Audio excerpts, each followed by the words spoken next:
ولقد آتينا لقمان الحكمة أن اشكر لله ومن يشكر فإنما يشكر لنفسه ومن كفر فإن الله غني حميد وإذ قال لقمان لابنه وهو يعظه يا بني لا تشرك بالله إن الشرك لظلم عظيم.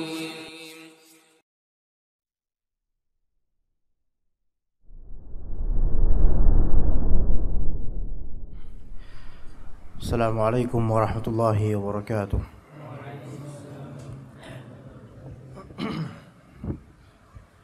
إن الحمد لله نحمده ونستعينه ونستغفره ونعوذ بالله من شرور أنفسنا ومن سيئات أعمالنا من يهده الله فلا مضل له ومن يضلل فلا هادي له أشهد أن لا إله إلا الله وحده لا شريك له وأشهد أن محمدا عبده ورسوله لا نبي بعده. بسم الله.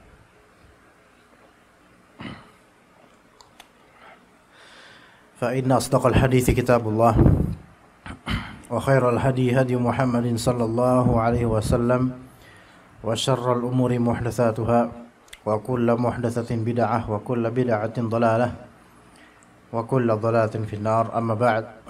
Ikhwas sekalian rahimani wa rahimakumullah, kita lanjutkan kajian atau serial kajian Al-Arba'in An-Nawawiyah di hadis Al-Khamis wa Thalathun, hadis yang ke-35 pada duha ini insyaallah taala. Kalau salah bilang, benar apa enggak? Ya benar. Baik.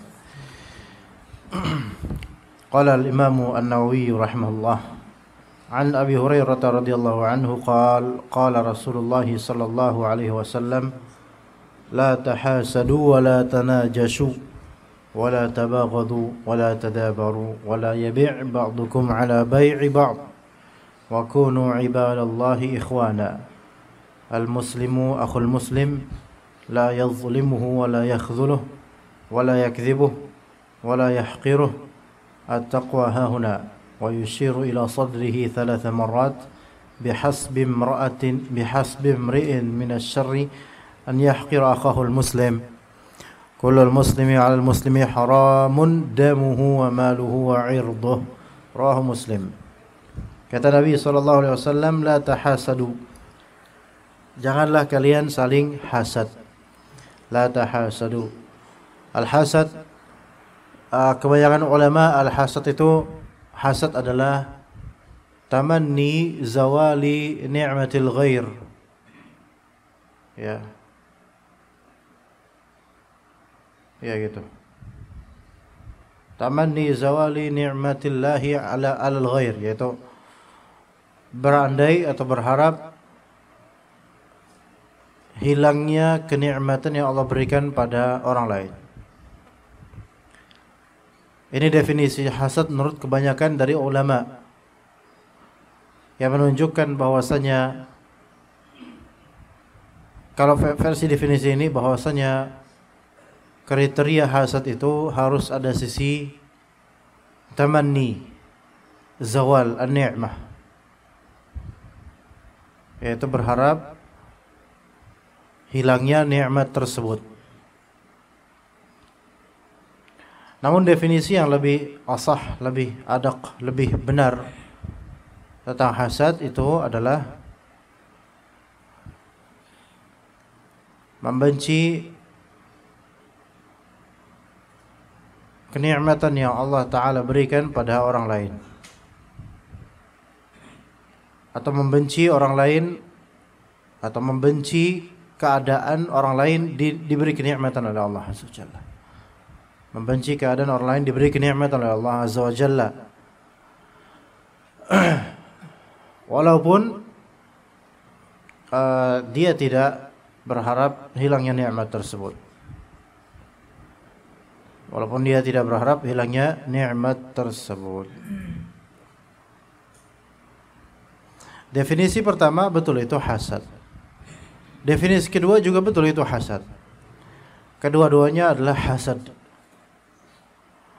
Nah, definisi pertama itu hasad yang versi hiqd, versi a'zam, versi lebih buruk lagi. Adapun yang pertama itu hasad versi asl. Ya, awal aslinya dari hasad yaitu enggak suka ketika orang lain dapat kenikmatan itu. Ya. Maka versi kedua benar. Ini yang definisi kedua sahih. Ketika antum sebatas enggak suka fulan dapat kenikmatan, maka itu sudah cukup menjadi hasad. Ya, sudah cukup menjadi hasad. Bismillah. Makanya berarti hasad itu ada dua tingkatan. Tingkatan pertama yaitu tidak menyukai keadaan orang dapat nikmat, itu pertama. Lebih buruk dari itu tingkatan kedua, yaitu ketika ada keinginan, ada harapan supaya nikmat tersebut hilang dari orang itu. Ya, dua tingkatan ini. Dua-duanya sama-sama tidak diperbolehkan. Namun yang pertama ini tentu akhaf wa ahwan, lebih ringan insyaallah. Selama yang pertama ini dia tidak mengucapkannya, dia tidak mengeluarkannya dari lisannya maupun sengaja mengeluarkannya dengan body language, maka insyaallah mudah-mudahan dimaafkan. Dan selama yang ketiga tidak memeliharanya. Ya, mujarrad atau sebatas antum enggak suka fulan dapat keuntungan lebih, itu sudah masuk ke dalam hasad. Dan itu tidak bisa lepas dari manusia. Manusia semuanya pasti ada rasa seperti itu. Iya, ana dan antum. Ya. Cuma anda sampai sekarang anda enggak tahu apa yang harus anda hasadi kepada antum. Kenapa? Karena anda enggak tahu tentang diri antum, makanya anda enggak perlu banyak-banyak tahu. Hasad itu muncul ketika antum tahu tentang keutamaan orang lain, ya enggak? Coba antum enggak begitu tahu tentangnya dan enggak mencari tahu. Kecuali kita itu tidak perlu mencari tahu keutamaan orang lain kecuali kalau memang ada hajat untuk itu. Kecuali kalau ada hajat untuk itu. Misal, kalau Anda pertama kali datang ke Taifah ini, Anda perlu tahu siapa bosnya, siapa pemimpinnya, siapa orang yang paling dihormati di sini selain pemiliknya. Itu perlu tahu, kelebihan tersebut perlu tahu karena itu berkaitan dengan kepentingan Anda untuk datang ke sini gitu loh, biar enggak salah ngobrol gitu. Biar enggak salah sikap nantinya. Tapi Anda kan enggak perlu tahu di sini siapa yang gajinya paling besar. Anda enggak perlu tahu kan? Ada enggak kepentingan Anda di situ? Enggak ada.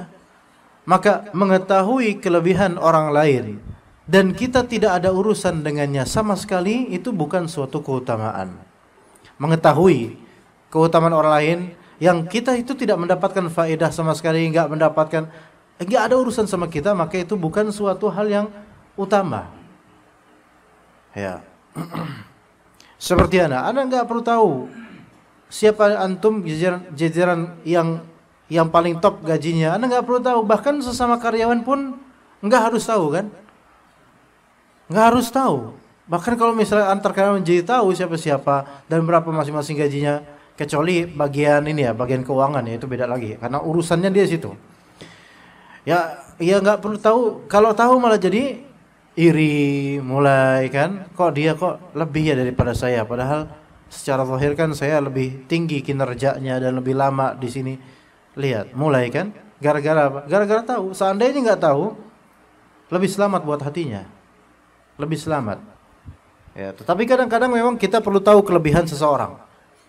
Ketika memang kita bisa mengambil ibrah atau faedah, atau memang kita ada kepentingan bersama hal yang kita ketahui itu.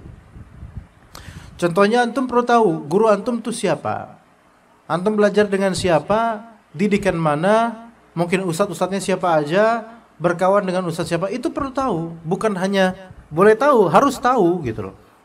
Entah nanya langsung ke beliau atau mungkin bertanya ke orang dekat atau orang yang tahu tentangnya. Ya seperti itu. Itu perlu. Bukan karena apa? Karena antum ada kepentingan belajar darinya gitu loh. maka itu malah bagus. Memang itu yang disuruh dan diperintahkan, dan itu mafhum dari perkataan pertama, perkataan Rasulullah SAW, ya, al-mar'u ala dini khalilih falyanzur ahadukum man yukhalil. Seseorang sesuai dengan keagamaan khalilnya, orang yang sangat dicintainya. Khalil itu sahabat yang sangat dikagumi, dicintai. Ada sisi khullah. Khullah ini setinggi-tinggi derajat mahabbah. Ketika kita itu mencintai guru kita betul-betul, maka ini anggaplah sederajat dengan khalil. Yang kita perlu tahu ini khalil kita ini. Walaupun khalil di sini bukan dalam artian selalu bersama dengan kedekatan, tidak selalu, tetapi ada istiqnas dan di hati kita tuh senang dengan guru ini atau ustadz ini. Maka perlu apa? Perlu mengetahui falyanzur ahadukum man yukhalil. Mengetahui hakikat dia, kelebihannya apa, siapa guru-gurunya, apa prestasinya jika ada, itu perlu tahu. Ya, ada kepentingan di situ. Ya. Misalnya perusahaan ini pengen gini kan, misalnya perusahaan kan ada studi banding, sekolah kadang ada studi banding. Apakah itu boleh? Yaitu hal yang marghubun fihi, hal yang dianjurkan. Kenapa begitu? Karena dengan studi banding kita bisa mengetahui kekurangan dan kelebihan sistem sekolah lain atau perusahaan lain. Kita bisa belajar di situ. Berarti ada kepentingan. Kalau ada kepentingan nggak masalah. Lah kalau nggak ada kepentingan, kita nggak perlu tahu kelebihan orang. Begitu, nggak perlu tahu. Ya, ketika nggak ada kepentingan, nggak ada yang bisa kita ambil ibrahnya. Ya kita nggak perlu tahu. Sebagaimana kita juga nggak perlu tahu kekurangan orang lain. Itu lebih-lebih lagi, gitu loh. Ya, mengetahui kekurangan orang lain, khawatir ya kita bisa menjadi ujub, mengetahui kelebihan orang lain tanpa hajat dan tanpa arti, tanpa hajat, maka itu khawatirnya bisa menimbulkan hasad pada diri kita. Maka lebih baik kalau memang tahu atau diberitahu, ya alhamdulillah, dan jika tidak, ya tidak usah mencari tahu. Ya begitu. Untuk menghindari apa? Menghindari hasad. Wala tahasadu, janganlah kalian saling hasad sama satu sama lain. Minimal jangan, kalau bisa jangan membenci apa yang Allah berikan kepada saudaramu dari kenikmatan. Apapun itu, harta ke, apalagi kemudian ya, selain harta, apa ya, kesehatan lah, atau mungkin tentang kesuksesan di bidang apa gitu, ya, atau hal lain ya sifatnya dunia, misalnya dia lebih putih lah, dia lebih ganteng lah. Ini perempuan yang paling banyak hal seperti ini dihasadi. Dan perempuan udah ada ummahat di sini hadir. Kalau belum ada anak kenceng ini nih. Udah hadir ya? Ya udah berarti ya kita lanjut aja lah. Ya. Terutama dari segi perempuan. Kita tahu perempuan kalau udah cerita satu sama lain, panjang lebar, kelebihan dan kekurangan seseorang. Dan hasil dari cerita-cerita itu apa, ikhwan? Imma takabbur, sombong, imma hasad, imma ghibah, imma hasad. Mohon maaf ini untuk perempuan. Kenyataannya begitu. Ya ikhwan juga begitu kadang-kadang. Karena ada beberapa ikhwan tapi mentalnya itu akhwat. Ya. Ada ikhwan walaupun jenggotan lah, sunnah lah gimana, tapi mentalnya itu mental ummahat, ya. Suka ngobrolin ustadz lah, ngobrolin ini dan seterusnya, ngomongin tentang kelebihan dan kekurangan lain. Apa kepentingan kita gitu loh? Kalau nggak ada ya khalas. Kalau tidak ada kepentingan, kemudian berbicara seperti ini, akhirnya hasilnya apa? Kok kita dengar kelebihan fulan jadi hasad. Sampai sebagaimana katakan ada beberapa jenis perempuan, ada jenis perempuan di RT atau RW manapun gitu, itu yang kepo tentang suami-suami tetangga-tetangganya. Bahkan sampai mengetahui, kok umumnya mengetahui gaji-gaji tetangganya, gaji-gaji suami para tetangganya. Masya Allah. Apa manfaat dia coba dengan itu? Di sensus penduduk itu nggak disebutkan. Apa dia mau bikin kartu NPWP apa gimana? Kok bisa kayak gitu tahu gaji-gaji orang? Atau dia punya kredit rumah mungkin, mau kreditin orang-orang supaya tahu gaji-gaji mereka. Nggak ada kepentingan. Akhirnya apa yang terjadi? Dia hasad dan bikin orang lain juga hasad. Hasad dengan kemudian tercermin di omongannya kepada suaminya, "Beb, itu suaminya fulan bisa kayak gitu kok, kamu nggak bisa." Nah ini kan efek dari apa? Hasad. Dan bisa menular hasadnya kepada perempuan lain, ummahat lain. Misal bilang ke umat lain, gaji suami kamu tuh berapa? Oh segini. Wah kamu kalah ya sama itu walaupun kelihatan miskin, tapi gajinya Masya Allah 2 kali lipatnya suamimu loh. Kok bisa kamu kelihatan kaya tajirun dan Masya Allah, tapi kok ya. Itu kan kemudian menghasut perempuan itu untuk apa ya? Ngomong ke suaminya, "Mas, ayolah mas, lebih giat lagi bekerja supaya gajinya itu ya jangan segini-gini terus." Nah, padahal tadinya itu biasa aja. Tuh, lihat, gara-gara hasad bisa menular ya.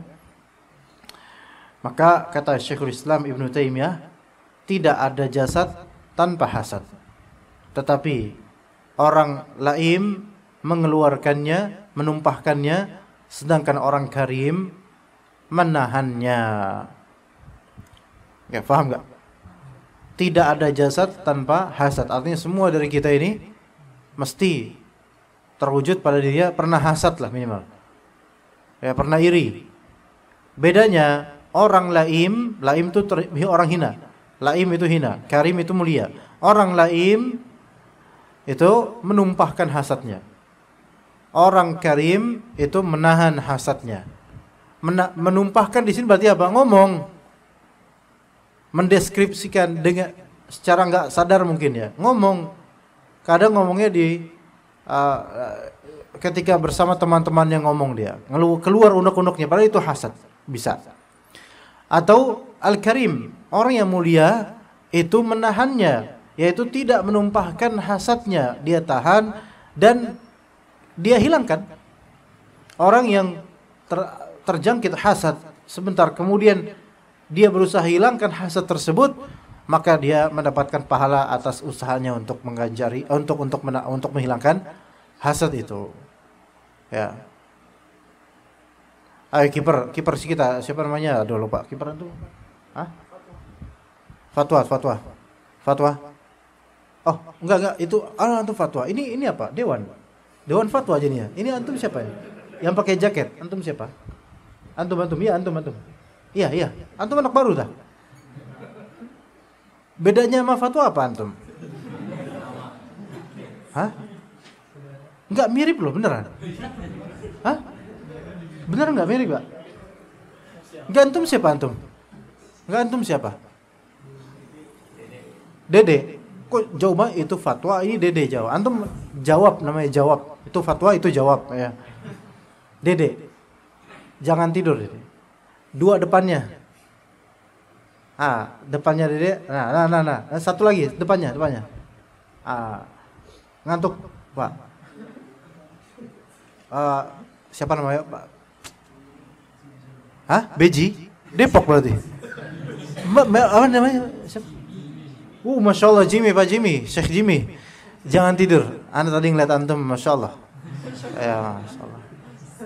Enggak, tadi antum meremkan mata kan atau sedang, iya kan? Ya. Enggak, itu tidur atau ngantuk atau lagi mensanubarikan. Ya. Menghayati ya, taib. Jangan tidur. Tapi kalau mau tidur tafadhol, cuman jangan berpose seperti orang tidur ya gitu. Artinya tidur boleh tapi jangan merem gitu ya, jangan merem.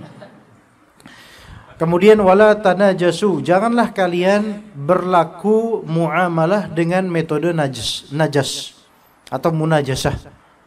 Ini enggak ada Indonesianya. Terjemahnya apa di Indonesia? Terjemahnya apa, Mas Syekh?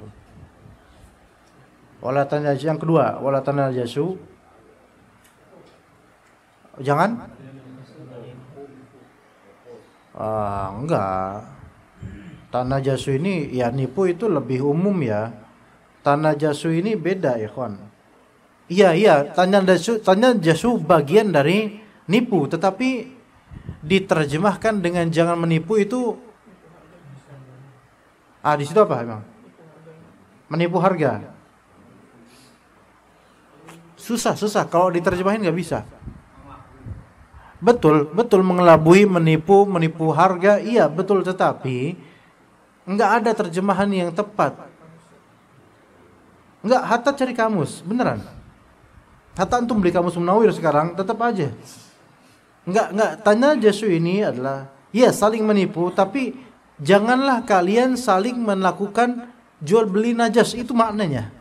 Sehingga kita butuh apa? Butuh mengetahui apa maksud dari jual beli najas atau munajasah. Jangan kalian saling bermunajasah gitu loh. Iya, karena kalau janganlah kalian saling menipu, itu maknanya la tukhadi'u wa la tatakhada'u gitu maknanya. Ya, enggak, najas ini adalah salah satu trik muamalah. Biasanya gimana kalau misalnya Anda jual barang, ayo siapa yang mau jual paling tinggi harganya, itu namanya apa? As-saum, namanya musawamah, itu artinya apa? Bai'ul musawamah. Jadi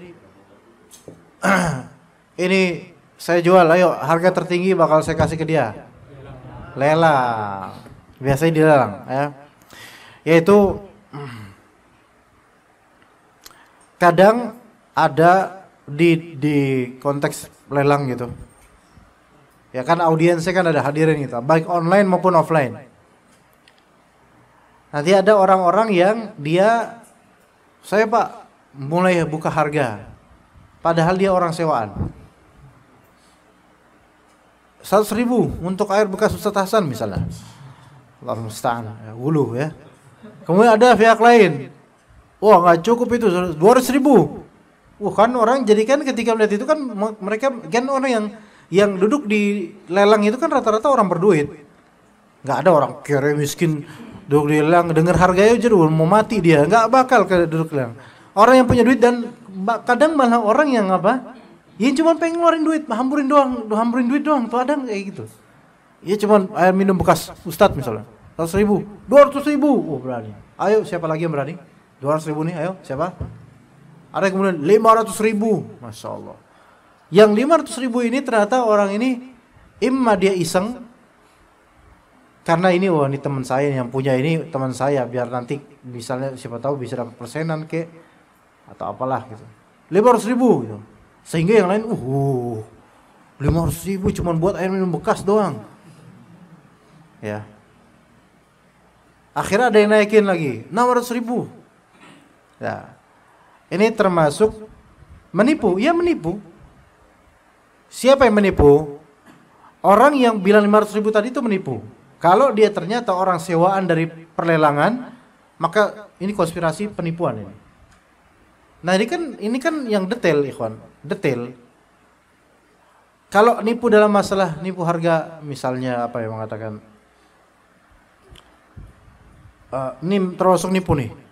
Saat berapa harga tisunya? Ini 10.000 Waduh, 8.000 lah. Ya jangan gitulah, karena kalau 8.000 kan ada untung. Padahal ada untung 2.000 kalau 8.000. Ini termasuk juga menipu sebenarnya, tapi bukan masuk munajasah. Ini masuk apa? Kadzib. Ya. Jadi ada istilah-istilah menipu itu beda-beda ikhwan. Kadzib jelas semua ini kadzib. Kadzib itu mencakup semua tipuan, semua kebohongan. Khida mencakup semua tipuan. Ada juga namanya at-tanfiq lis-sil'ah. Ada namanya at-tanfiq lil-sil'ah, yaitu dia artinya adalah al-qasam bil kadzib, ya, al-qasam birtifa'i thamani sil'ati kadziban, yaitu bersumpah dengan menaikkan harga barang tapi dia bohong gitu loh. Wallahi ini tuh ana beli tuh kayak gini, bohong padahal. Ini namanya tanfiq as-sil'ah namanya. Itu bukan munajasah, walaupun sama-sama nipu, sama-sama bohong. Jadi ada kok masing-masing.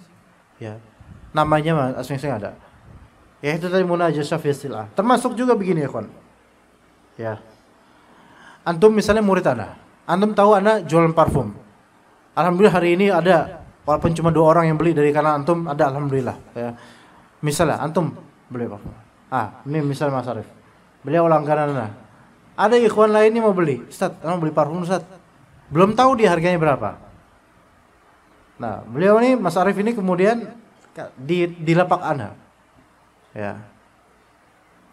Karena tahu harganya, beliau tahu harganya. Berapa? 15.000. Tapi Mas Arif bilang, wah ini 17.000 nih, kalau ini tapi mantap. 17.000 mantap tapi ya. 17.000 lebih tinggi lagi harganya daripada ada. Tapi beliau tidak mengambil keuntungan sama sekali. Paham nggak? Karena murni pengen apa? Pengen nyenengin ana. Karena ana sahibnya gitu. Paham nggak, ikhwan? Karena dan ana senang-senang aja. Akhirnya pembeli ini kemudian, oh ya beli ini dah sebagai rekomendasi dari antum. Ya udah 17.000. Ana dapat 17.000. Untung ana berapa? Ya adalah untung ana nggak perlu tahun-tahun, nanti ketahuan lagi berapa. Iya, antum kan nunggu-nunggu itu juga kayaknya. Ya. Kalau ketahuan untung ana nanti antum nawarnya kebangetan soalnya. Iya. Nah, untungnya kan minimal lebih 2.000 lah untungnya gitu, gara-gara usahanya dia, ucapannya dia. Nah, maka ini bisa masuk munajasah walaupun ana nggak berkonspirasi sama beliau. Iya, munajasah. Iya. Dan ana diem aja pada tadi. Antum yang mengeksplain, menjelaskan, dan ana muafiq itu. Ana nggak ngapa-ngapain, ana setuju aja. Dapat 17.000. Untung lebih 2.000, alhamdulillah. Untung udah punya, dapat 2.000 pula. Ana bilang, Ustaz Arif, antum Masya Allah nih 2.000 buat antum nih. Jangan Ustaz, enggak Ustaz, ana ikhlas. Ikhlas. Tapi nggak boleh, kenapa?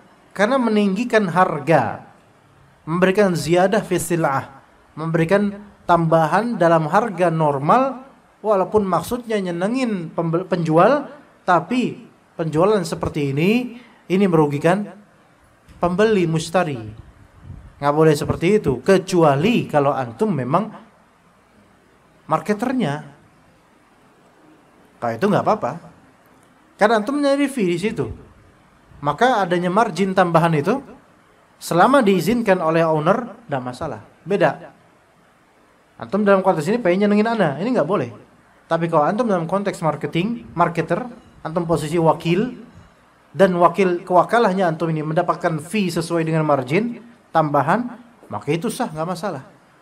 Misal tadi parfum ana harganya 15.000. Nih kayak gini nih. Nih. Ini. Iya, produk kita nih. Gaharu hutan. Masya Allah, ini ajib. Ada yang punya, ada yang pernah nyoba ya? Belum? Allah yahdik, belum punya, belum nyoba antum. Hah? Ayo coba. Ayo, kecium enggak? Ya, hidung antum bermasalah berarti. Nah, ini anu jual, ini hakikatnya 15.000. Taib. Antum bilang, Ustaz, anak pengen ini, Ustaz, anak pengen jadi marketer, antum boleh enggak? Fadl. Berapa Ustaz marginnya? Oke, antum tambahin biasa, maunya berapa? Nah, tambahin 2.000 Ustaz. Oke, 2.000-nya berarti via antum nanti ya. Ya Ustaz, oke. Antum jual ke orang-orang 17.000. Boleh enggak? Boleh, enggak apa-apa. Antum marketer dapat fee dari itu. Tapi kalau antum enggak dapat fee, antum cuma pengen nyenengin ana, ini enggak. Ini berarti merugikan mustari. Ini termasuk bagian dari munajasah. Sama kayak di pelelangan tadi. Tambahan-tambahan ini sebenarnya merugikan orang-orang yang membalapnya gitu loh. Mungkin saja barang mereka nggak deserve, nggak berhak untuk bayar sebegitu gedenya gitu loh.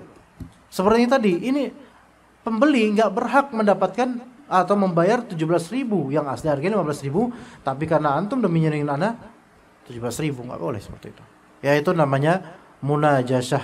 Itu padahal tidak ada maksud menipu loh. Ya tetapi ya wallahu alam. Mungkin kalau misalnya munajasah ini dilebarkan lagi maknanya bisa. Janganlah kalian saling menipu, mungkin bisa. Tetapi yang anda tahu munajasah atau bai'un najas itu ada konteks tersendiri. Wallahu alam. Baik, wala tabaghadu, dan janganlah kalian saling marah. Apa di situ, ikhwan? Apa, Mbak? Di situ apa? Antum ada bukunya dari tadi nggak nemu-nemu, itu buku apa? Jangan-jangan Syarah Kitab Tauhid lagi, jangan-jangan. Hah? Janganlah kalian saling benci yang baghdha. Qad badatil baghdha'u min afwahihim wa ma tukhfi suduruhum akbar. Ya, yaitu telah tampak al-baghdha. Al-baghdha itu kebencian. Janganlah kalian saling membenci satu sama lain. Taib. Apa bedanya karoha dengan baghdha? Baghdha itu lebih besar daripada karoha. Baghdha lebih besar daripada karoha. Karoha itu bisa saja secara parsial saja atau juz'i. Misalnya, aku nggak suka dia. Bahasa nggak suka dengan bahasa murka itu, baghdha itu murka gitu loh. Nggak suka sama seseorang itu gini loh. Ada nggak suka yang memang wajar. Ya, tapi bukan completely nggak suka total gitu. Itu nggak masalah. Karena kalau memang ada alasan. Begini, Rasulullah SAW kita wajib mencintai kaum muslimin, tapi kita tidak harus menyukai setiap dari mereka, gitu kan ya? Faham gak ikhwan? Ada orang-orang yang memang susah untuk kita sukai gitu loh. Ya, Rasulullah SAW pernah suatu ketika berbicara ramah ke seorang muslim, ya, ramah, baik, enak. Setelah orang itu pergi, Rasulullah SAW kemudian seperti ngedumel gitu, menjelekkan orang itu. Maka kata sahabat yang mendengar, "Ya Rasulullah, kenapa engkau enggak ngomongin itu di depan dia?" Paham enggak? Paham enggak tuh? Belum paham, coba paham. Benar paham? Paham? Karena biasa kayak gitu enggak tuh, Mbak?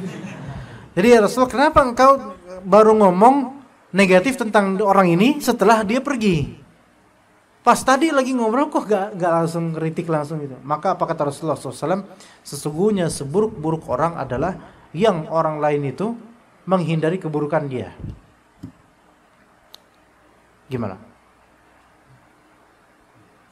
Mikir, calontong. Sesungguhnya seburuk-buruk orang adalah yang orang-orang pada menghindari keburukan dia.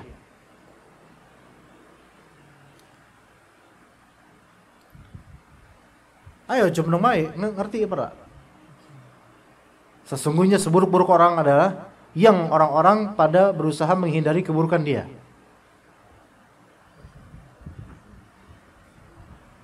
Kalimat ini paham?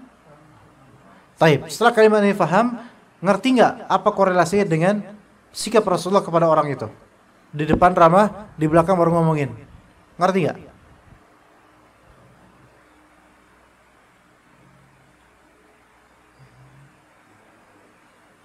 Gini, antum pernah punya nggak temen yang antum tuh nggak mau berurusan banyak sama dia?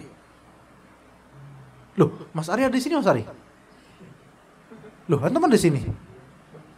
Baru, iya. Enggak, makanya loh, ada antum di sini. Tadi ada ngeliat goalkeeper, ternyata depannya antum, masya Allah. Ya, mesti posisinya back nanti kalau di futsal. Ya kan? Ya.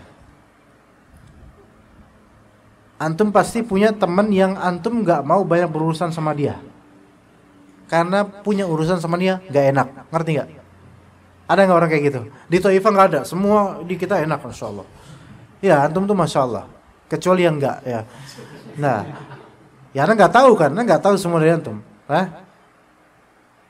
Ada punya teman nggak, bukan di Taifah, di sekolah atau tetangga yang antum tuh nggak mau punya urusan sama dia. Kalau punya urusan sama dia berabe, mendingan kita tuh udah manut aja lah. Gimana? Misal antum punya pemimpin yang zalim, udah rakyat udah manut aja daripada nanti dibantai, ya kan gitu. Ini sejelek-jelek orang seperti ini. Sejelek-jelek orang adalah yang orang-orang itu nggak mau banyak berurusan sama dia. Dan mereka terpaksa manut sama dia, gitu loh. Karena kalau nggak gitu repot urusan.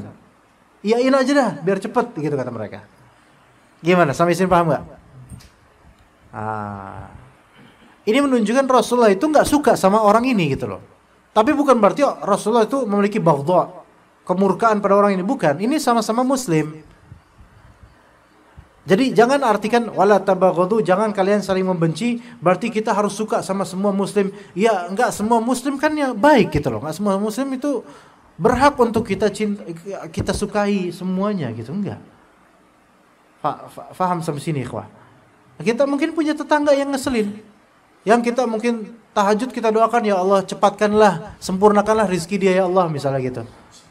Ya, biar cepat wafat gitu loh. Iya. Karena emang gak enak, dia muslim, omongannya itu yang masya Allah. Kira-kira antum tetap sayang gak sama dia? Tetap ini. Paling antum ketika di depannya belagak baik, ya Pak. Dalam hatinya dongkol itu. Ngapain sih di situ bikin sebel aja. Kita mau gimana ya, susah. Karena dia suka memfitnah, ya. Atau mungkin tanamannya atau pohonnya mengganggu tanaman kita atau mengganggu pekarangan kita dan seterusnya, banyak hal. Atau motornya kegedean sehingga kalau ngegas atau lagi manasin motor, manasinya habis subuh lagi, ya kan? Brum gitu kan. Ya udah kayak orang Madiun aja ya, brum gitu kan. Nah, manasin. Wah, kita yang panas kan, bukan motornya sih tetap aja biar kayak gitu. Kita yang panas akhirnya. Apakah antum enggak ada tuh rasa sebel? Pasti ada. Apakah kayak gini langsung berdosa? Ya enggak. Maka la tabaghadu di sini, yaitu al-baghdha di sini ya yaitu murka. Di sini murka bukan artinya tidak suka. Kalau tidak suka pasti kita punya. Rasulullah SAW pun ada beberapa muslim yang tidak beliau suka. Ya seperti yang tadi contohnya. Dan beberapa sahabat yang lain juga gak suka sama orang ini karena sikapnya yang tidak baik. Tapi kalau sampai membuat antum murka, seolah-olah dia bukan muslim yang punya hak, maka enggak. Gitu loh. Maka enggak. Ya kalau bisa sih hilangkan. Kalau misalnya dia zalim, dia jelek, minimal tidak kita dekati. Tapi jangan sampai level kita enggak mendoakan kebaikan buat dia. Tetap doakan kebaikan. Cuman urusan harus suka, ya enggak harus.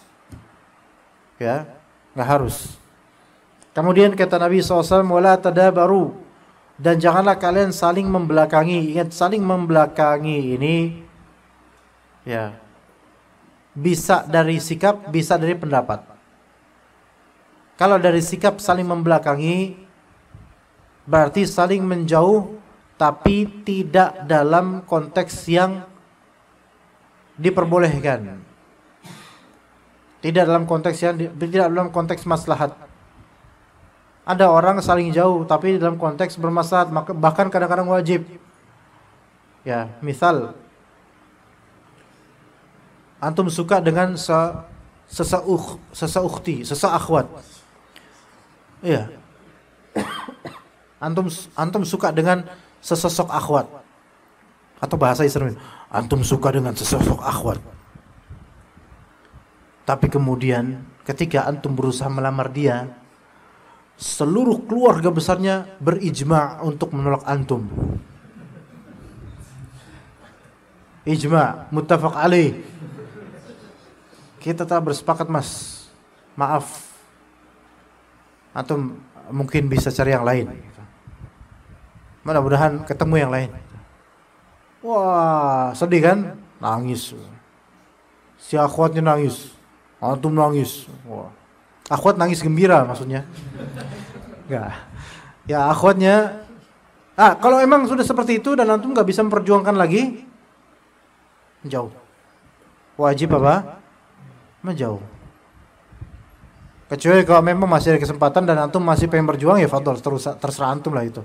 Tapi kalau enggak memungkinkan lagi dan kalau masih mendekat terjadi fitnah nanti, ketemuan dan semisalnya, maka menjauh, wajib. Maka jangan kemudian beralasan, Mas, afwan ya Mas, kita sebenarnya enggak usah ketemu lagi, enggak usah komunikasi lagi, kata antum. Jangan gitu dong, kan kata Nabi wala tadabaru, janganlah kalian saling belakangi. Ini salah konteks. Ya, ini salah konteks. Malah di sini wajib untuk saling menjauh. Nah, yang seperti ini enggak apa-apa. Malah jadi wajib. Jadinya takutnya fitnah kalau enggak menjauh. Ya. Maka wala tadabaru, jangan kalian saling membelakangi. Juga termasuk hal yang di luar konteks ini adalah ketika memang berbeda dari segi manhaj. Maka yang satu berusaha menjauhi temannya dari segi persahabatan atau dari segi menuntut ilmu darinya. Maka menjauh di sini bukan dalam rangka tadabur yang dilarang, melainkan justru ini merupakan ibti'at yang syar'i karena menghindari madarat yang lebih besar. Maka itu adalah hal-hal yang dikecualikan, ikhwas sekalian. Tapi kalau tidak ada masalah, tidak ada muskilah, dan bisa disolving problem itu antar hati, maka pada hukum asalnya haram atas dia untuk bertadabur, saling membelakangi satu sama lain. Lalu kata Nabi SAW, la yahillu li muslimin an yahjura akhahu fawqa thalath. Tidak halal seorang muslim menghajar itu mencueki, meninggalkan saudaranya lebih dari 3 hari ya. Dan ini ketika memang berkesempatan untuk islah. Adapun kalau kesulitan islah dan bahkan kalau berusaha islah madaratnya lebih besar, maka insyaallah dimaafkan. Yang dimaafkan adalah orang yang memang ingin islah. Adapun yang tidak ingin islah, maka dia tetap mendapatkan dosanya. Ya, tetap mendapatkan dosanya. Begitu. Kemudian kata Nabi SAW, wala yabi' ba'dukum ala bai'i ba'd. Janganlah seorang dari kalian menjual di atas penjualan saudaranya. Jangan menjual di atas penjualan saudaranya. Ayo, sok sebutkan gimana caranya. Di sini agak mana Mas Agak? Ada enggak orangnya? Sakit tak? Di sini lagi sakit lagi. Oh ini lah Warjun. Allahumma rahim. Laki-laki yang perempuan. Allahumma rahamha waghfir laha wa'afiha wa'afwanha. Semoga Allah rahmati ibu beliau dan semoga Allah Ta'ala berikan kesabaran dan ketabahan terhadap beliau dan keluarga. Al-muhim, Anda merasa karena beliau pedagang, semua ada pedagang sebenarnya, cuman keinget kopinya aja jadi ya berdagang gitu. Persaingan, aduh nggak usah dicontohin kopi lah, orangnya lagi ini jangan. Yang lain dah misalnya, ya madu. Nah.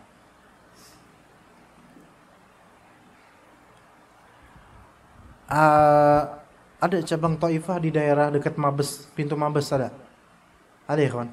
Dekat pintu Mabes, Cilangkap, pintu Mabes yang utama tuh kan, ada dekat itu ada jalan gitu. Ada toko herbal di pinggir kali. Siapa yang suka nganterin di situ ya kawan? Di pinggir kali. Oh, lagi-lagi kagak lagi. Iya, dekat pintu Mabes Cilangkap. Itu Anda melihat spanduk Taifah di situ, ada lambang Taifahnya. Nah, misalnya nih, pihak apa nama posisinya? Marketer, apa namanya? Sender. Namanya apa kalau di sini tuh yang tugasnya naruh konsinyasi itu apa namanya? Marketing offline. Pihak itu misalnya. Nah, ini kan berarti kan sebenarnya antum sedang menjualkan gitu kan. Tapi dengan cara konsinyasi naruh di situ barang nitip biar nanti hasilnya gimana per bulan gitu kan. Oke.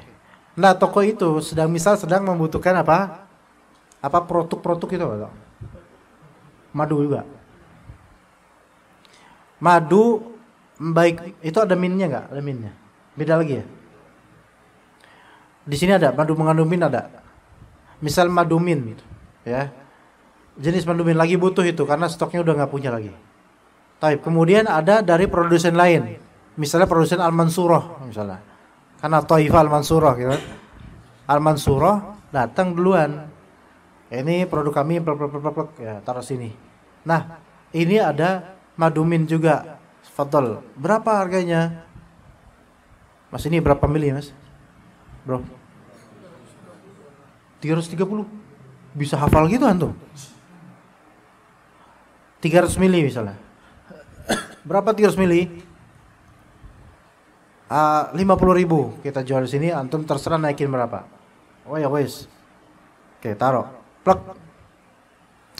Perwakilan Taifah datang. Ya, datang. Ya. Taib. Kemudian wah. Tadi Mansurah udah dari sini ya? Iya. Nawarin apa aja, ini. Wah kita ada Madumin, ini berapa nih? 60.000 dari dia. Nanti kita jual mungkin 55 atau 60. Wah, kita ada produk yang 40 ribuan. Gimana, mau nggak antum? Oke deh. Udah nggak usah yang itu, yang ini aja 40 ribu. Cek. Sama kok 300 mili. Paham gak ikhwan? Gimana, ngeselin gak? Ya kalau bagi Taifah ya alhamdulillah aja gitu kan. Enggak, tapi bagi konteks umum ini hal seperti ini gimana? Masuk gak ke menjualkan di atas penjualan orang lain? Hah? Masuk gak ikhwan? Kalau misalnya penawaran antum yang 40 ribu ini berpengaruh terhadap sikap owner toko, wah ya udah kalau gitu 50 ribu kita return lah, maka antum masuk di sini. Tapi kalau nggak berpengaruh, udahlah mau ini ada sendiri kualitasnya, antum ada sini taruh semua nggak apa-apa. Kalau itu nggak masalah, paham nggak? Beda ya. Karena ibrahnya di sini adalah dari menjual apa tadi? Di atas penjualan temannya, ibrahnya adalah yaitu jika dikhawatirkan itu akan menjadi apa? Perseteruan. Dan ada yang dikorbankan dari itu, maka itu jelas nggak boleh. Walaupun nanti kelak jual belinya sah. Jual belinya sah. Faham ikhwan?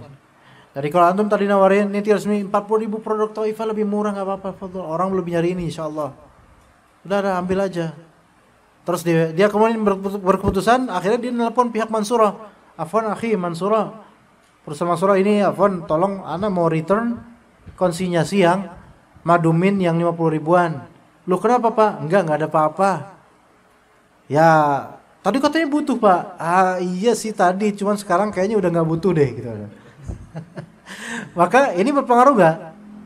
Nah ini dilarang, tapi jual belinya sah. Nggak masalah, maksudnya bukan masalah. Jual belinya secara akad dan fikih sah, tapi secara etika dan manhaj ini khata, salah dan dilarang oleh Nabi SAW, berdosa. Apakah haram duitnya? Tidak. Karena jual belinya sah, tapi mungkin keberkahan yang berkurang. Karena ada dosa di balik itu. Oke?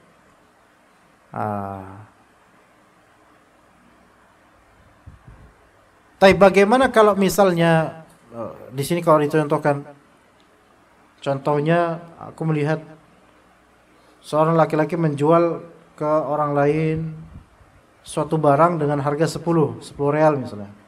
Aku pun ketika itu datang ke penjual dan aku katakan, aku punya barang nih, tapi cuma 9 real doang. Lebih baik daripada yang 10 itu. Maka ini yang dimaksud bai' ada bai' akhihi, ini haram. Lah kalau tadi konsinyasi kan bukan jual beli, ya, konsinyasi tetap bisa berkonsinyasi jual beli, maka tidak boleh seperti itu. Karena itu sama-sama menghadirkan musyajarah. Yaitu musyajarah itu? Perseteruan. Ya, perseteruan. Bagaimana kalau misalnya ibu-ibu nih? Ibu-ibu kan biasanya mereka punya apa ya? Fikih perbandingan. Ibu-ibu itu punya fikih muqaran. Iya, fikih perbandingan. Para ummahat secara fitrah mereka udah tercipta dari watak lahir mereka, udah punya fikih perbandingan antara harga barang. Ketika ke ayam ini berapa bang harganya? Ini 30.000 bu, setengah potong. Mahal banget mesti gitu ya ibu-ibu. Mahal banget tuh ibu-ibu kayak gitu. Makanya kita harus tahan banting kalau. Tapi kalau parfum insya Allah nggak berani ibu-ibu kayak gitu. Apalagi mau ustadz gitu kan. Oh kayak gitu bilang ibu, mahal banget Ustaz. Anak jawab ittaqillah nanti gitu. Ya. Tapi kalau ayam, tahu, pakaian, ya yang di offline tuh biasanya berani tuh ibu-ibu berani kayak gitu. Apa yang udah punya cucu tuh? Iya. Berani itu ngomong mahal banget bang gitu. Ngomongnya langsung gitu. Enggak boleh emang kayak gini. Harus tahan banting pedagang tuh kayak gitu tuh. Harus siap apa ya kalau ngadepin ibu-ibu itu harus siap bahwa saya pahalanya makin banyak itu pedagang. Mahal banget. 15 ribu lah tuh ibu-ibu tuh 50%, bayangin aja 15 ribu lah. Ya janganlah Bu, atau ibu gimana sih, masa 15 ribu? Harus tetap slow kan? Iya. Itu ibu-ibu sedang mempelajari ini, ya, bisa goyah nggak nih pedagang nih? Masa ini kan 15 ribu bang, masalah gitu. Nggak bisa Bu, 30 ribu bang. 25 lah, 25. Nggak bisa Bu, udah fix harganya 30. Ya. Oh, ya udah bayar bentar ya, gitu kan. Ya udah bang ya, apa? Pergi sambil berharap dipanggil kembali, itulah. Iya. Itu perempuan kayak gitu ya, kawan. Iya. Antum jangan pernah terperdaya dengan sikap yang zahir seolah-olah itu memusuhi. Enggak, sebenarnya dia itu mengharapkan belas kasihan tuh. Maka ketika dia, udah aku nggak mau tahu, terserah. Itu sebenarnya tuh pengen supaya antum tuh ngejar dia. Iya, sebenarnya gitu. Antum lebih senior lah insyaallah ya. Nah, nanti kemudian umat itu kemudian akhirnya apa? Pergi ke yang lain kan? Nah, pergi ke yang lain. Berapa bang? 30 ribu Bu. Aduh mahal banget, sana mahal sini mahal. 15 deh. Waduh nggak bisa Bu. Udah 25. Boleh deh boleh. Emang di sana berapa Bu? Sama 30, nggak mau 25. Oh di sini bisa Pak 25. Di ini boleh nggak kayak gini? Ayo boleh nggak kayak gini? Akhirnya deal 25. Di sana nggak bisa bang, 25 nggak mau, orang mau 30 doang. Ya udah nggak apa-apa, di sini bisa kok 25 Bu. Boleh atau tidak? Haram atau tidak? Ayo, boleh? Kenapa boleh?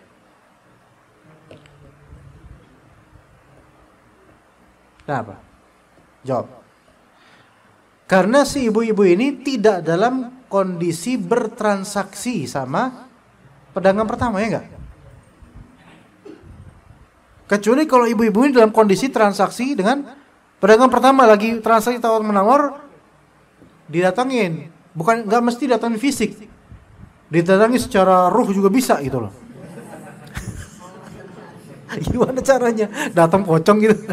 Gak gini, misalnya tiba-tiba, wah ibu itu nih, wah lagi kesulitan sama sebelah nih, telepon lah. Ya, emang tahu nomornya? Ya anggaplah tahu nomornya. Ya kemudian, wah ada telepon nih, bentar bang ya. Masih aja nggak mau 25, wah gitu kan. Assalamualaikum. Waalaikumsalam. Bu jangan keras-keras Bu, bentar Bu.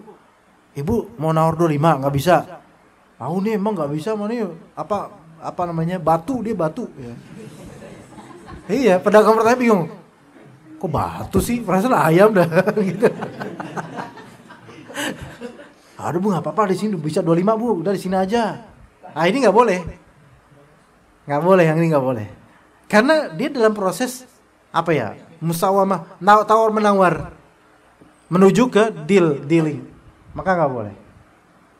Ya. Seperti itu ikhwan. Nanti pedang itu kan bakal curiga.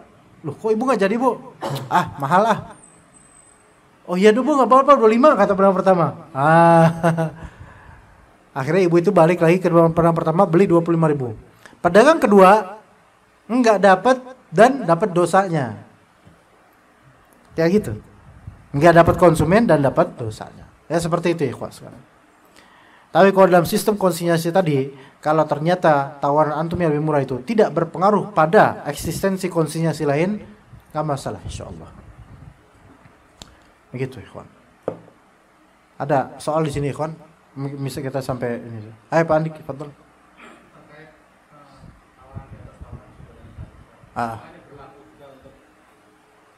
Seorang yang nadur tapi belum diselesaikan dan dia lanjut nadur ke yang lain. Oh itu ada hadis lain. Masya Allah itu menarik ya. Itu bisa panjang sebenarnya itu. Jawaban antum ini bisa jadi daurah Pak. Iya. Wala yakhtubu ahadukum ala khitbati akhihi, kata Nabi SAW. Janganlah seorang dari kalian itu khitbah melamar saudaranya di atas lamaran saudara yang lain. Wah ini panjang dan memeras perasaan juga ya gitu. Tapi perlu di sini antum harus paham ya kawan, perbedaan antara ta'aruf Ya, ta'aruf, nazar dengan khitbah. Itu beda. Ta'aruf, nazar, khutbah beda semua itu. Ya kan jadi daurah kan? Aslinya pengen pulang jam 9.15, tapi kayaknya nggak bisa, nggak mungkin ini. Ya. Ta'aruf itu artinya saling berkenalan. Ada lima istilah. Ta'aruf, ra-nya tasdid. Dengan ta'aruf pakai alif. Ta'aruf. Kemudian nazar, 3 nazar. Keempat khitbah, kelima khutbah. Ayo. Udah nikah antum? Ayo, harus tahu ya. Iya. Jangan balu-balu amat, harus tahu. Ada antum? Belum juga. Ada niatakan nikah Mas Hasan sama Mas Rudi? Siapa? Hah? Hari. Yaum, Masya Allah. Jamaahnya apa? Pluralnya? Yaum apa pluralnya? Ayam. Ya, ayam. Iya. Ta'aruf itu mengenal secara sepihak saja. Oke?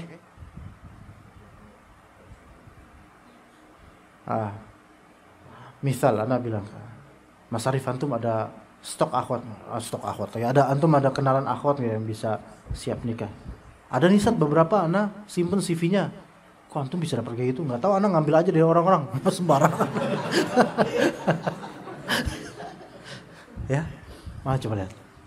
Antum nyimpen fotonya? Iya, parah antum. Jadi ada beberapa comblang itu kolektor ya. Oh, nih tanggal lahir TTL ini, kalimat mutiara, hobi, main game atau tidak, apa ini yang atau enggak. Anda deskripsinya udah, speknya udah ketahuan, speknya berapa RAM berapa giga udah tahu. Sementara akhwat itu nggak tahu kalau Anda tahu dia gitu. Ini namanya ta'aruf, yaitu kenal secara sepihak saja. Oke? Ini jadi melebar ke bawah, Pak. Oke. Adapun ta'aruf, saling mengenal each other gitu loh. Ya. Dengan cara apapun. Langsung nulis antum, serius banget langsung. Ya apa bagus. Udah nikah dong. Ayo bagus, Bos. Enggak bagus. Tuntut ilmu. Al ilmu qabla al-qawli wal amal, bagus. Catat, enggak apa-apa, jangan malu-malu. Iya. Antum nyatet lagi, Anda bully lagi. Catat. Ta'aruf baik misalnya lewat chattingan atau lewat langsung ngomong atau di jalanan saling kenal, itu semua namanya ta'aruf, baik batil ataupun sahih, itu tetap namanya ta'aruf. Wa ja'alnakum syu'uban wa qabaila lita'arafu, ta'aruf. Saling mengenal, bukan satu pihak doang, kedua-duanya saling mengenal. Biasanya bagusnya sih itu di rumahnya orang tuanya. Ya, begitu. Dan saling mengenal ini enggak harus perempuan itu ada hadir, bisa aja bapaknya. Ya, Pak, saya mau kenal putri Bapak, namanya siapa misalnya, kelakuannya apa, sifatnya bagaimana Pak, gini. Dijabarkan. Maka ini ta'aruf juga masuknya. Terus maaf Pak, dari tadi saya nanya tentang putri Bapak terus, namanya semua udah lengkap Pak. Bapak kok sampai sekarang nggak nanya tentang saya, minimal nama gitu Pak, nggak ada. Lah, emang siapa juga yang tertarik sama kamu, kata Bapak ini. Ini namanya apa? Ini namanya nasib. Ini namanya nasib ya. Ini bukan ta'aruf ini. Karena nggak saling mengenal. Oke? Itu yang kedua. Yang ketiga, nazar. Nazar itu yang melihat. Nazar itu melihat. Ya, melihat wajahnya. Adapun kalau cuma melihat cadarnya, itu belum sampai disebut nazar secara syar'i. Maka Nabi SAW memerintahkan sahabat untuk melihat. Ini sesuatu yang mustahab. Nazar itu bukan wajib tapi mustahab. Tapi penting, untuk zaman sekarang penting. Jangan sampai seperti membeli kucing dalam karung. Udah tawakal aja pokoknya, yang penting Allah karuniakan saya. Pokoknya pasti, karena saya udah tahajud udah pasti yang cantik. Gak usah nazar, bismillah tawakal. Ntar pas sudah selesai kondangan, berduaan, buka Didier Drogba taunya. Ya kan lucu banget. Iya. Coba. Taunya Drogba.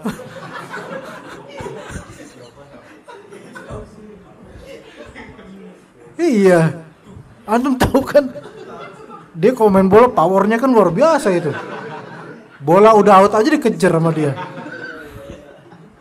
Taunya dari Drogba ya. Lah, karena apa? Ya karena makanya disarankan nazar supaya antum tahu kelebihannya, kecantikannya, hal yang menggiurkan. Nazar itu disyariatkan, ikhwan. Nazar itu disyariatkan. Iya. Jadi, tapi jangan Abu Nazar. Ada Abu Nazar semua, dinazar semua, dipilih-pilih dulu. Enggak boleh kayak gini. Nazar dulu, kalau enggak cocok udah baru cari lain lagi. Enggak, semuanya koleksi dulu, dijajakin satu-satu. Ini enggak boleh seperti ini. Ada beberapa orang tuh Abu Nazar ya.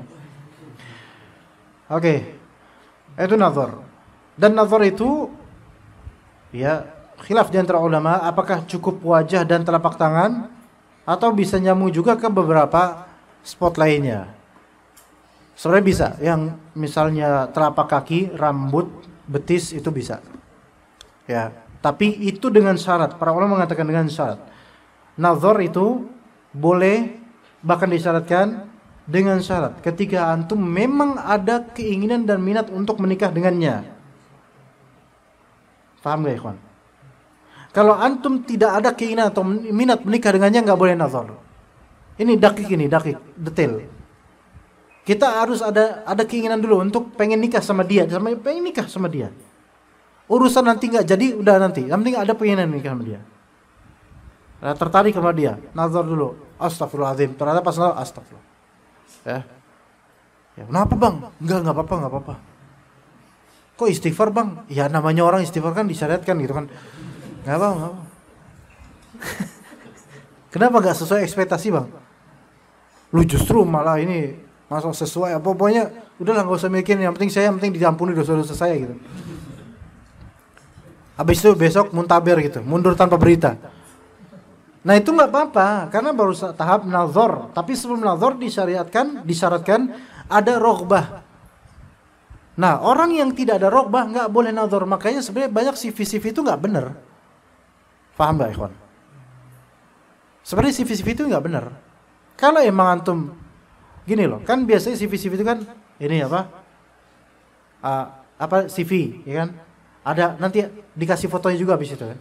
Lah fotonya dikasih. Lah kan bisa di-save fotonya di WhatsApp lagi. Ya kan? Lah terus buat apa terus nazar kok kayak gitu? Kok kayak gitu mah di Instagram banyak bergerak lagi mereka. Buat apa nyari foto? Di Instagram banyak bergerak. Joget-joget malah, ya kan? Itu semua nazar semua, tapi nazar yang tidak boleh. Oke, CV. Nah, deskripsikan. Ini apa? Misalnya wajahnya apa? Oval, bulat, persegi panjang, gajah genjang, trapesium atau apa gitu. Nah, putih kulitnya, giginya bagaimana, matanya bagaimana, alisnya bagaimana. Nah, oke. Wah, bagus nih kayaknya. Antum mau nggak? Kalau mau, ayo nazar dulu. Nah gitu sebenarnya. Tapi apakah nggak boleh nazar via ini WhatsApp atau handphone? Ya kalau misalnya aman dari fitnah hati, sebenarnya bisa. Tapi dengan syarat, yaitu antum memang benar tertarik dan pengen nikah sama dia. Gitu. Tapi pas lihat, nih Ustaz ya, treng gitu kan. Habisnya hapus langsung Ustaz. Pas lihat, la haula wala quwata illa billah. Antum ngeprankan apa-apa gitu kan. Ini hatana dikasih free juga nggak mau gitu kata orang. Misalnya, ya udah Ustaz kalau nggak mau nggak apa-apa Ustaz, gitu kan. Ya udah. Ya seperti itu nazar, ya. Nah, yang ketiga, kan ini nazar nih. Nah, ada namanya khitbah. Nah, sebagian ulama berpendapat, terutama ulama Saudi, karena tradisi mereka beda sama kita. Nazar tuh nggak boleh kecuali setelah khitbah.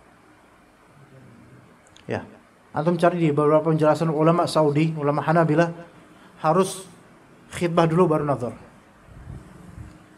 Karena begini, antum pahami baik-baik. Jangan salahkan, ini pendapat yang benar sebenarnya. Tapi karena seolah-olah kronologinya itu bertentangan dengan kebiasaan kita.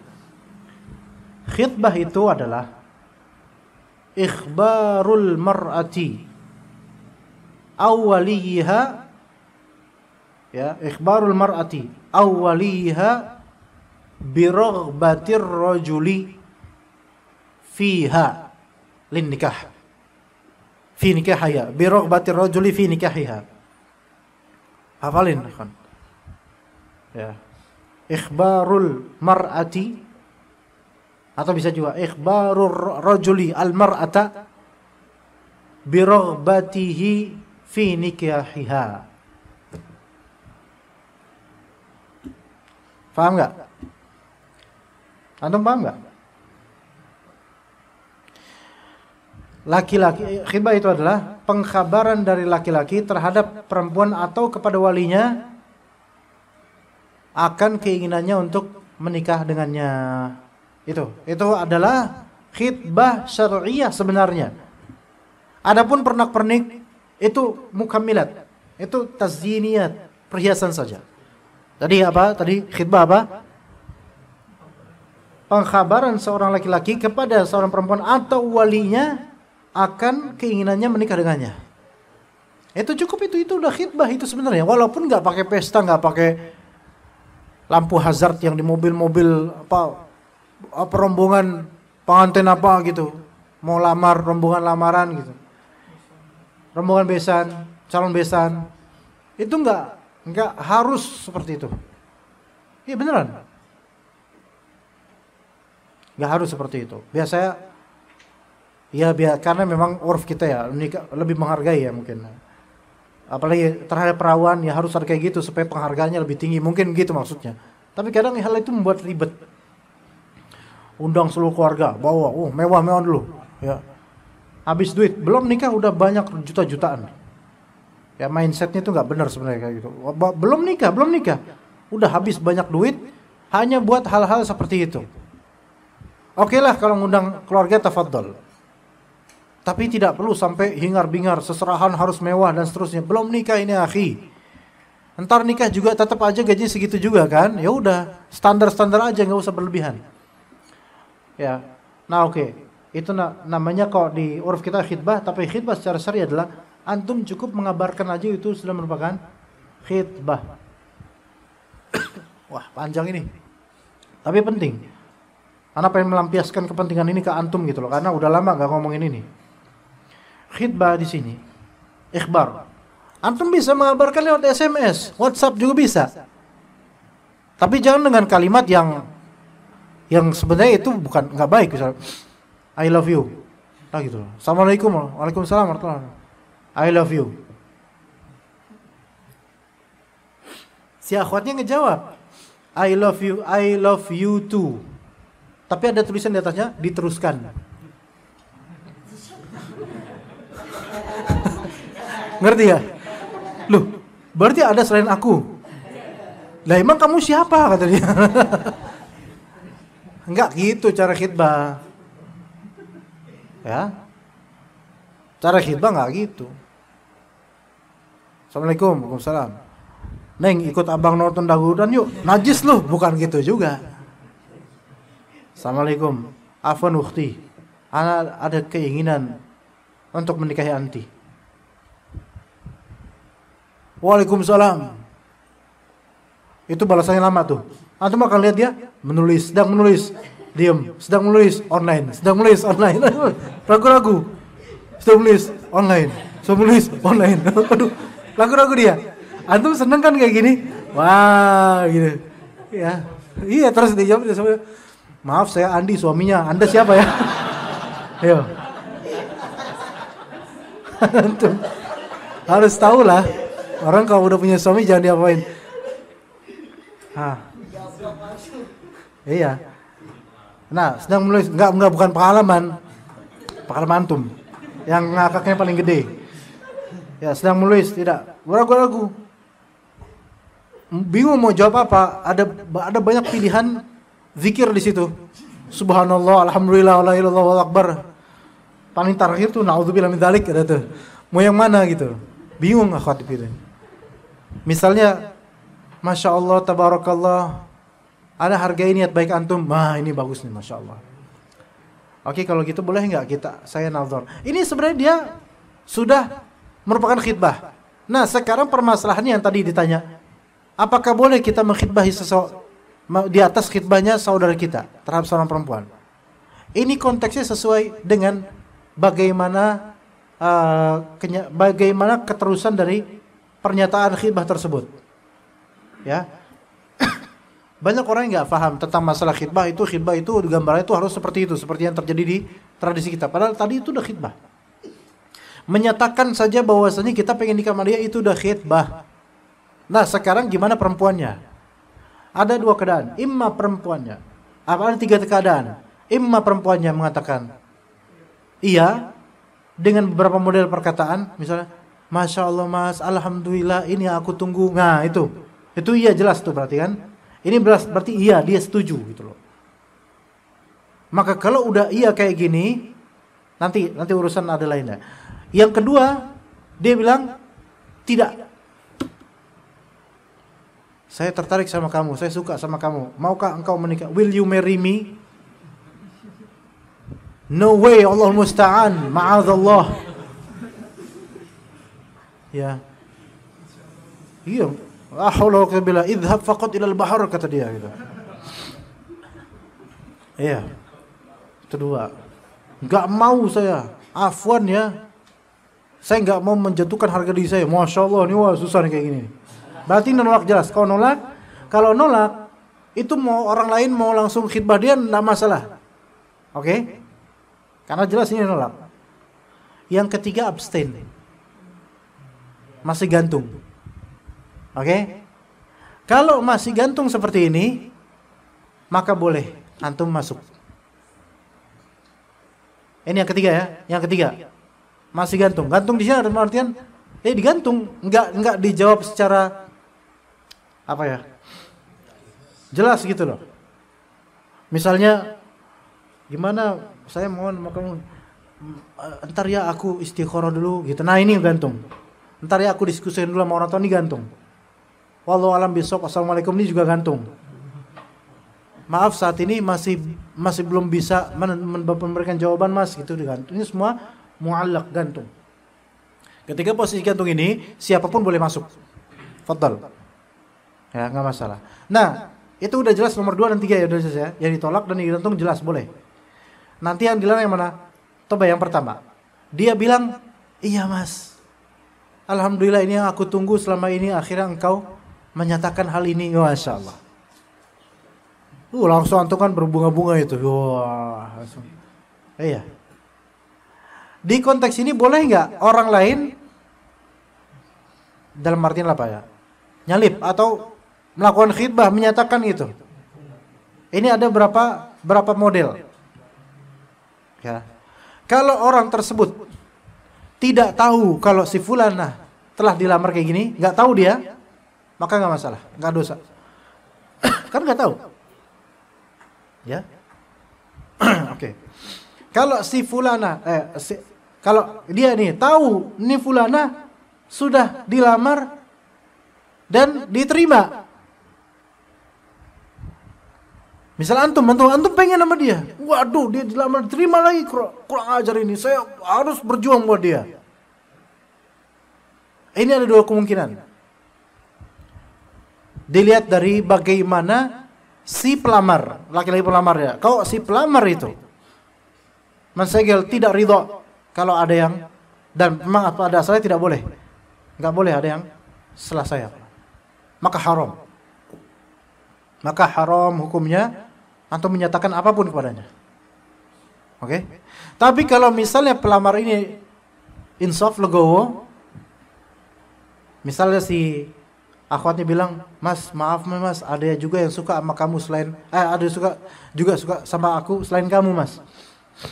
Ikhwan lain, apa boleh dia juga ikut melamar? Kata si pelamar pertama, "Oh, enggak apa-apa, fadhil. Ayo sok sih. Enggak apa-apa, ayo. Kalau emang dia bisa kuat, ayo sok. Jago-jagoan. Ayo. Taunya sama yang kedua maunya. Repot, kesian banget itu. Maka kalau yang pertama membolehkan, memberikan jalan, nggak apa-apa, legowo ya. Itu ketika diterima loh ya. Yang pertama diterima, gitu. Kalau yang pertama nggak diterima, maka yang kedua nggak masalah. Kalau yang pertama digantung, maka yang kedua juga boleh, nggak masuk. Tapi kalau yang pertama diterima, maka ini bergantung pada satu pengetahuan pengkhitbah kedua, dia tahu nggak kalau misalnya orang perempuan ini udah dikhitbah atau belum? Kalau udah tahu haram. Nah, dia udah tahu, tapi dia tetap mau ngotot. Maka dilihat, apakah pengkhitbah pertama itu membebaskan atau mengikat?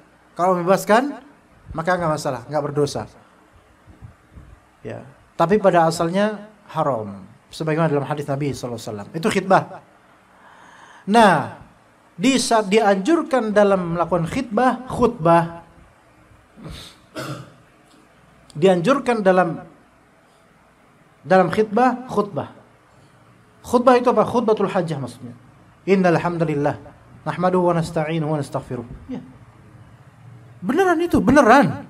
Baik mau risalah, handphone atau omongan langsung. Iya. Beneran itu. Ya. Jadi misalnya antum nazar, plek di rumah orang tuanya. Kemudian, wah udah Masya Allah nih anak suka dengan ini.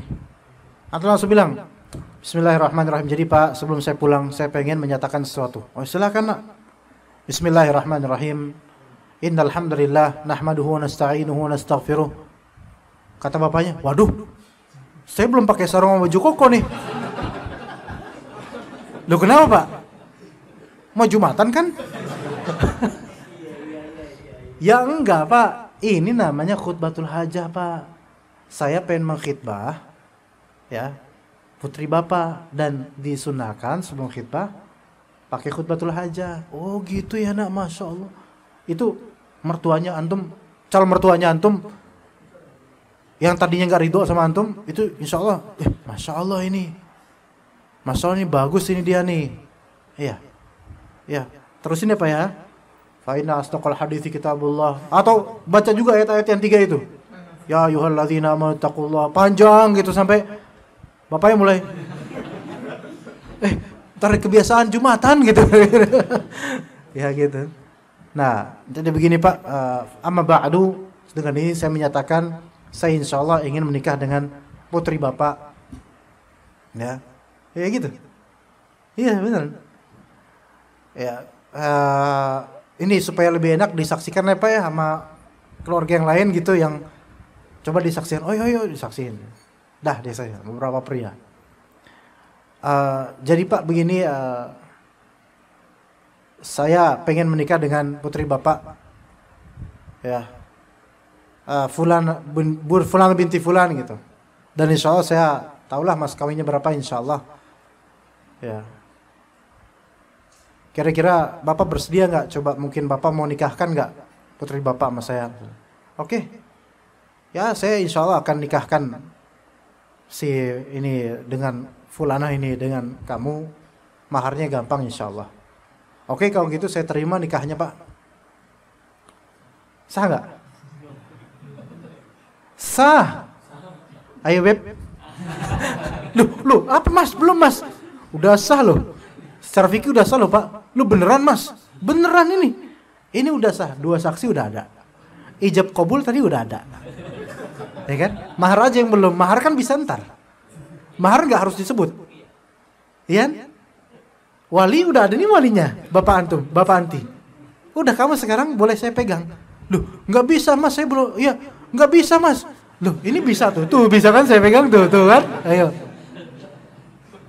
Kira-kira mertua antum gimana tuh? Nggak bisa, enggak, saya batalin, khilaf. Nggak ada khilaf Pak. Nasi sudah menjadi bubur. Ya. Iya, udah sah. Maaf ya, saya bawa ya anaknya. Iya. Itu mimpi aja nggak ada kayak gitu. Iya, nggak ada. Orang mimpi aja seindahnya nggak ada kayak gitu. Iya, nggak ada mimpi kayak gitu. Tapi kalau itu terjadi, sah nikahnya. Iya. Itu bukan lamaran lagi itu. Itu udah sampai nikah, ijab kabul.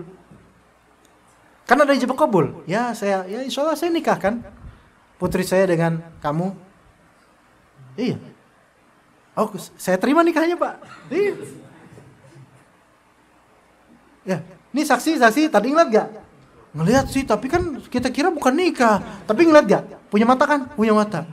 Ngelihat kan? Ngelihat. Ya udah sah. Ayo, so. Wah, nggak terima. Jangan boleh dikeluar. Penjahat ini. Ya begitu. Ya, seperti itu. Makanya ikhwan, tidak semua ilmu itu harus langsung diamalkan tanpa melihat muraat al-ahwal. Yaitu memperhatikan kondisi harus diperhatikan gitu loh. Ya nggak mungkin lah antum melakukan kayak gitu. Ana yakin nggak bakal kayak antum datang ke rumah calon mertua antum aja nggak berani. Deg-degan kan? Apalagi ngelakuin kayak gitu. Iya. Ya kan? Nggak ada yang ngelakuin itu. Tapi kalau itu terjadi sah insyaallah. Makanya gladiresik training uji coba itu bahaya, hati-hati jangan sampai sama walinya kemudian sah. Begitu ya ikhwan. Baik.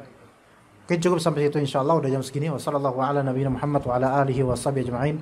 Subhanakallahumma bihamdika asyhadu an la ilaha illa anta astaghfiruka wa atubu ilaik. Wassalamu alaikum warahmatullahi wabarakatuh.